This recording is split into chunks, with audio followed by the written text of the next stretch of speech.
இந்த வீடியோவை உங்களுக்கு வழங்குவோர் மாலை முரசு செய்திகள் தொலைக்காட்சியின் படிப்போம் ஜெயிப்போம் உயர்கல்வியை தேர்ந்தெடுப்பதில் உள்ள சந்தேகங்களை தீர்க்கும் நிகழ்ச்சி தினமும் மாலை 5 மணிக்கு.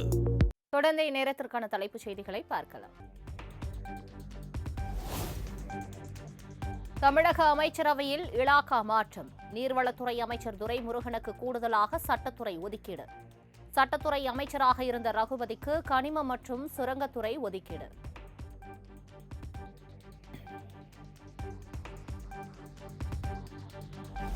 தமிழ்நாட்டில் +2 பொதுத் தேர்வு முடிவுகள் வெளியானது.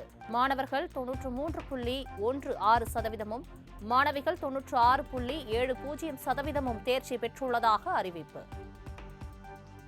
தேர்ச்சி பெற்றவர்கள் 7,53,142 சதவீதத்தில் 95.03%. இதில் மாணவியர் 4,05,472 சதவீதத்தின் அடிப்படையில் அவர்கள் தேர்ச்சி அடைந்துள்ளவர்களுடைய சதவீதம் 96.7. மாணவர்கள் 3,47,670 பேர் தேர்ச்சி பெற்றிருக்கிறார்கள். சதவீதம் என்று பார்க்கும் பொழுது 93.16%. மாணவர்களை விட 3.54% மாணவியர் அதிகம் தேர்ச்சி பெற்றுள்ளனர்.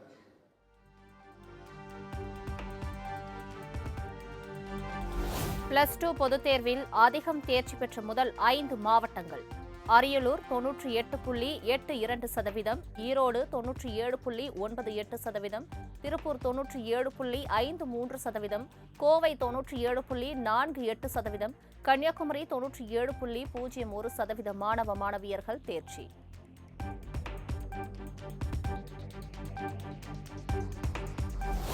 +2 பொதுத் தேர்வில் அரசு பள்ளிகள் 91.94%, அரசு உதவி பெறும் பள்ளிகள் 95.71%, தனியார் சுயநிதி பள்ளிகள் 98.88% தேர்ச்சி.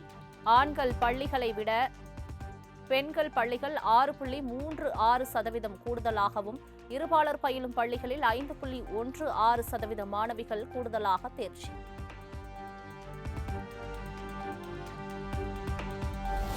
சென்னை மாநகர அரசு பள்ளிகளில் 88.16% மாணவ மாணவியர்கள் தேர்ச்சி. நுங்கம்பாக்கம் மாநகர பள்ளி 100% தேர்ச்சி அடைந்துள்ளதாக அறிவிப்பு. நாங்கள் 100%, இந்த வருடமும் 100% தான். இந்த தேர்ச்சி 100 விழுக்காடு நாங்கள் தேர்ச்சி அடைவதற்கு எங்களுடைய முழு காரணமும் எங்களுடைய டிபார்ட்மெண்ட் தான். அதாவது commissioner sir, JC ma'am, CEO sir, EO madam, AEO ma'am, எங்களுடைய ஆசிரியர்கள், இவங்களுடைய கூட்டு முயற்சியினால தான் தொடர்ந்து 2 வருடம் இந்த 100% தேர்ச்சியை எங்களால் அடைய முடிந்தது. +2 பொதுத் தேர்வில் அதிகபட்சமாக கணினி அறிவியல் பாடத்தில் 9,536 பேர் 100க்கு 100 மதிப்பெண்கள் எடுத்து அசத்தல். மொழி பாடத்தில் 677 மாணவர்கள் மட்டுமே சதம்.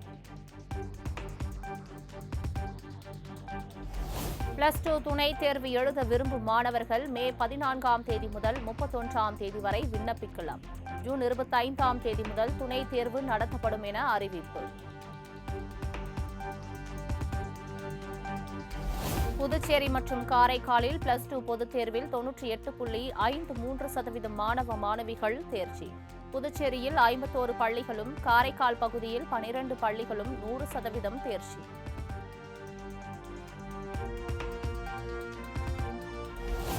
பள்ளிக் கல்வி நிறைந்து உயர்கல்விக்குள் அடி எடுத்து வைக்கும் மாணவ செல்வங்கள் அனைவருக்கும் வாழ்த்துகள் என முதலமைச்சர் எக்ஸ் தளத்தில் பதிவு. பெற்றோர்கள் பிள்ளைகளின் மீது எந்த அழுத்தத்தையும் ஏற்படுத்தாமல் அவர்கள் விரும்பிய துறைகளை தேர்ந்தெடுக்க ஊக்குவிக்க வேண்டும் என அறிவுறுத்தல்.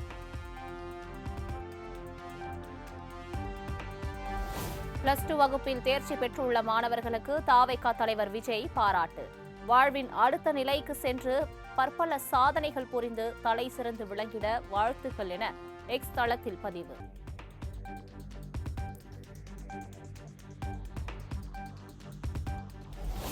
டெல்லியில் மத்திய அமைச்சர் ராஜ்நாத் சிங் தலைமையில் அனைத்து கட்சி கூட்டம் கூடியது. ஆபரேஷன் சிந்தூர் குறித்து விளக்கம் அளிக்கப்படுவதாக தகவல்.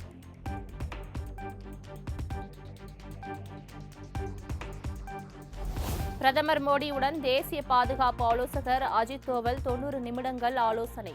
எல்லையில் பதற்றம் நீடித்து வரும் நிலையில் அடுத்த கட்ட நடவடிக்கை குறித்து பேச்சுவார்த்தை.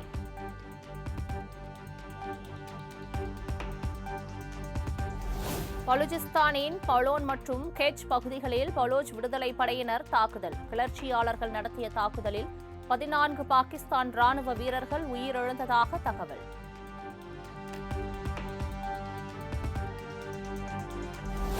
லாகூர், கராச்சி, ராவல்பிண்டி உள்ளிட்ட 9 நகரங்களில் இந்தியா ட்ரோன் தாக்குதல் நடத்தியுள்ளதாக பாகிஸ்தான் ராணுவம் குற்றச்சாட்டு. பாகிஸ்தானுக்குள் இலக்கை அடைந்ததும் ட்ரோன்கள் கீழே விழுந்து வெடித்து சிதறியதாக தகவல்.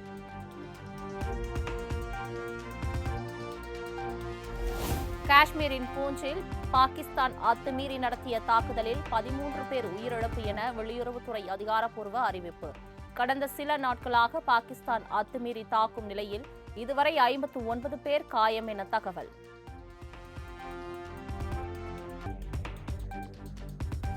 பஞ்சாப் மாநிலம் அமிர்தசரஸை நோக்கி பாகிஸ்தான் வீசிய ஏவுகணை இடைமறித்து அழிப்பு. பாகிஸ்தான் ஏவுகணையை இந்திய ராணுவம் அழித்த வீடியோ.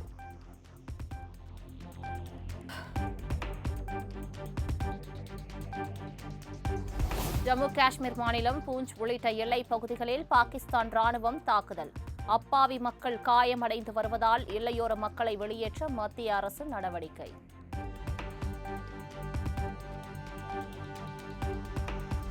வான்மண்டல கட்டுப்பாடு காரணமாக சென்னை விமான நிலையத்தில் 10 விமானங்கள் ரத்து. பயணிகள் தங்களுக்கான விமான நிறுவனங்களை அணுகிய பின் பயணத்தை திட்டமிடுமாறு வலியுறுத்தல்.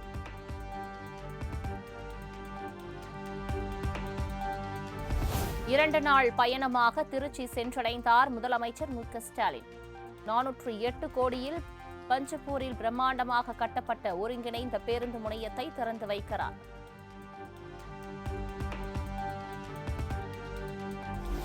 நான்கு ஆண்டு கால திமுக ஆட்சியில் செய்த ஒரு சாதனையை குறிப்பிட்டு கூற இயலுமா? அதிமுக ஆட்சியில் செயல்படுத்தப்பட்ட திட்டங்களை பட்டியலிட்டு முதலமைச்சருக்கு இபிஎஸ் கேள்வி. திமுக அரசும் காவல்துறையும் தூங்கிக் கொண்டிருக்கிறது என எதிர்க்கட்சித் தலைவர் எடப்பாடி பழனிசாமி குற்றச்சாட்டு. பெண்கள், குழந்தைகளுக்கு பாதுகாப்பு இல்லை எனவும் காட்டம்.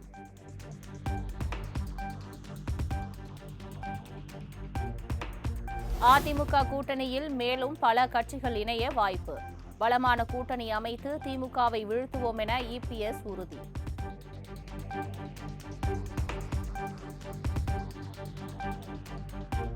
கல்வி நிறுவனங்களில் நடைபெறும் நிகழ்ச்சிகளுக்கு 10% கேளிக்கை வரி விதிப்பு. தமிழ்நாடு அரசின் சட்ட மசோதாவுக்கு ஆளுநர் ஆர்.என். ரவி ஒப்புதல்.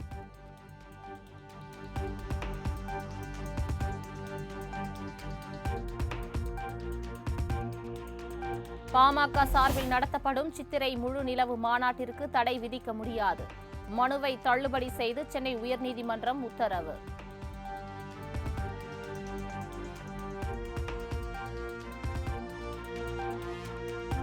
வேலூர் அருகே மலைப்பகுதியில் கட்டப்பட்டிருந்த தேவாலயத்தை இடித்து அகற்றிய வருவாய்த்துறையினர். அரசு வாகனங்கள் மற்றும் காவல்துறை வாகனங்களை சிறைப்பிடித்து கிறிஸ்துவ மக்கள் தர்ணா போராட்டத்தில் ஈடுபட்டதால் பரபரப்பு.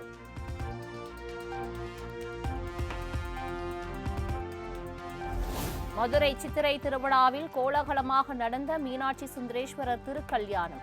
விழாக்கோலம் பூண்ட தூங்கா நகரம் ஆயிரக்கணக்கான பக்தர்கள் பங்கேற்று சாமி தரிசனம்.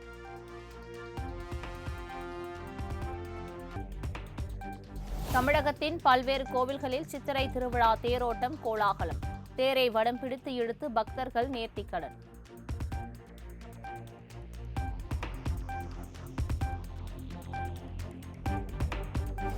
உத்தரகாண்டில் தனியார் ஹெலிகாப்டர் விபத்துக்குள்ளானது.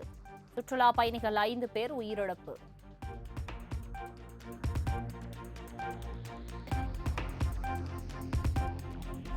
தஜிகிஸ்தானில் இன்று திடீர் நிலநடுக்கம் ஏற்பட்டதால் பரபரப்பு. காலை 8:25 மணி அளவில் ஏற்பட்ட நிலநடுக்கம் ரிக்டர் அளவுகோலில் 4.4 பதிவானதாக தகவல்.